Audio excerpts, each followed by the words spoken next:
తెలుగు రాష్ట్రాల్లో కూడా ఎంతోమంది మహనీయులు మనని బానిసత్వం నుంచి బయటికి తీసుకురావడం కోసం పోరాటం చేసిండ్రు.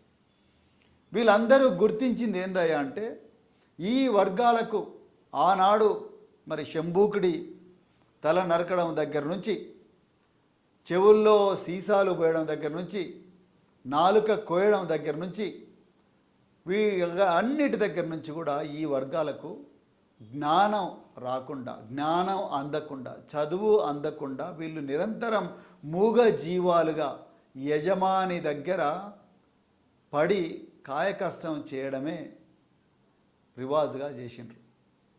వీటి నుంచి బయటపడే కోసం ఎంతోమంది మహనీయులు, మరి ముఖ్యంగా డాక్టర్ బిఆర్ అంబేద్కర్ గారు మన గురించి పోరాడారు. అయితే అందులో భాగంగానే మరి ఎంతోమంది పిల్లలు, వీళ్ళందరూ కూడా ఒక గ్రామము, ఒక బస్తీ, ఒక గూడెం అని అనుకుంటే ఎంతోమంది పిల్లలను ఇందులో